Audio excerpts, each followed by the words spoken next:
Operation सिंदूर से ये स्पष्ट हो गया है कि भारत का युद्ध केवल पाकिस्तान के साथ नहीं है। वास्तव में ये भारत बनाम चीन प्लस तुर्की प्लस अमेरिकी डीप स्टेट प्लस भारत के आंतरिक शत्रुओं के बीच युद्ध है। पाकिस्तान मात्र सहायक की भूमिका में है। शत्रु की योजना भारत के साथ वही करने की थी जो यूक्रेन ने रूस के साथ किया है। यूक्रेन अमेरिका और तुर्की के समर्थन से ब्लैक सी में रूस के 40% नौसैनिक अड्डों को नष्ट कर चुका है।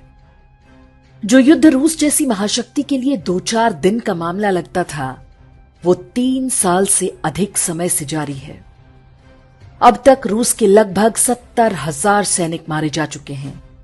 इससे भी कहीं अधिक सैनिक इस युद्ध में अत्यंत गंभीर रूप से घायल हुए हैं।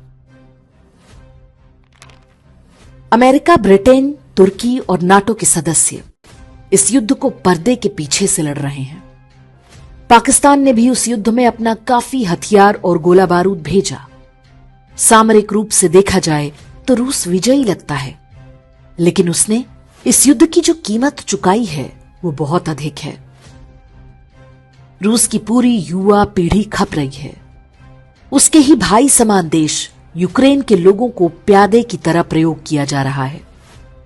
अब तक के अनुमानों के अनुसार यूक्रेन के भी 40,000 सैनिक मारे जा चुके हैं, जबकि घायलों की संख्या लाखों में है। ये रणनीति भारत के लिए भी थी। ऑपरेशन सिंदूर से 1 सप्ताह पहले हमने इसी विषय पर एक वीडियो बनाया था, जिसका शीर्षक था ताकि रूस की तरह फंस जाए भारत। बहुत सारे लोग इस बात से सहमत थे, जबकि बड़ी संख्या में लोगों ने इस दृष्टिकोण के लिए हमारी मंशा पर ही संदेह जताना आरंभ कर दिया। उस वीडियो का लिंक हमने डिस्क्रिप्शन और कमेंट में दे दिया है, आप चाहें तो उसे देख सकते हैं। ऑपरेशन सिंदूर के पहले 3-4 दिन की गतिविधियों ने हमारे उस वीडियो में कही गई बातों पर मुहर लगा दी है। एक शेर सैकड़ों जंगली कुत्तों को मार सकता है, लेकिन वो अंततः स्वयं भी घायल हो जाता है। चीन भारत को विकास से रोकना चाहता है। अमेरिकी डीप स्टेट का भी यही लक्ष्य है। इस शतरंज में पहले उन्होंने बांग्लादेश को मोहरे की तरह बढ़ाया। जब सफल नहीं हुए तो पाकिस्तान को आगे किया। महाभारत के युद्ध में कौरवों ने अर्जुन को त्रिगर्त नरेश के साथ उलझा दिया था। जयद्रथ ने भीम को अपने पीछे दौड़ा लिया। कौरव युधिष्ठिर को मारने की तैयारी में थे। कौरवों की वो रणनीति भले ही सफल नहीं हो पाई, लेकिन अभिमन्यु, घटोत्कच और द्रौपदी के सभी 5 पुत्र मारे गए। पांडवों द्वारा भावनाओं में बहकर की गई एक रणनीतिक भूल की कीमत उनकी अगली पीढ़ी ने चुकाई। इतिहास भले ही पांडवों को विजयी मानता हो, लेकिन अपने पुत्रों को गंवाकर भला कौन विजय का उत्सव मना पाएगा।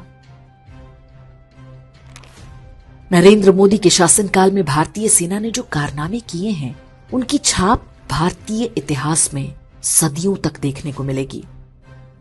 हमारे सैनिकों ने सतर्क शत्रु को भी बुरी तरह से छकाकर मात्र 3 दिन में उसके पूरे युद्ध तंत्र को तहस नहस कर दिया।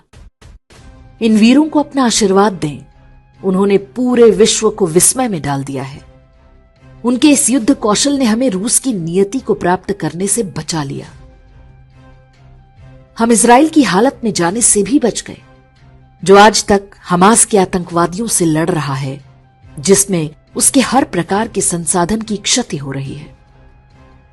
हमने पाकिस्तान के प्रतिरोध को निष्प्रभावी बना दिया, इससे पहले कि चीन को कोई बहाना मिलता या बांग्लादेश पूर्वोत्तर में कोई षड्यंत्र करने पाता। जब शत्रु मायावी होता है तो उसके साथ आप पारंपरिक युद्ध नहीं लड़ सकते। विश्व के मानचित्र से पाकिस्तान का समाप्त होना अवश्यंभावी है। एक राष्ट्र के रूप में यह हमारा सामूहिक लक्ष्य होना चाहिए। यह वो काम है जो युद्ध के अपारंपरिक तरीकों से संभव है। एक प्यादे के चक्कर में अपने हाथी घोड़ों को खोने की कोई आवश्यकता नहीं। भगवान कृष्ण अश्वत्थामा को एक बार में मार सकते थे, लेकिन उन्होंने केवल उसका मणि छीन लिया। पाकिस्तान को उस स्थिति में पहुंचाया जाना चाहिए। भारत को यदि रहना है तो पाकिस्तान को मरना ही होगा। बीते 70-80 वर्ष का अनुभव यही कहता है कि भारत और पाकिस्तान के बीच सह अस्तित्व जैसा कोई विकल्प नहीं। उसकी एक धीमी और दर्दनाक मौत होनी चाहिए। जिस मानसिकता ने पाकिस्तान रूपी शैतान को जन्म दिया, वो भारत में आज भी फल फूल रही है। वो एक अलग लड़ाई है जिसके बारे में भी कुछ न कुछ करना होगा। ऑपरेशन सिंदूर में अपने एयरबेस और अन्य सैनिक ठिकानों पर हुए नुकसानों को पाकिस्तान फिर से ठीक कर लेगा, लेकिन उन घावों को नहीं भर सकेगा जो उसके मन मस्तिष्क पर हुए हैं।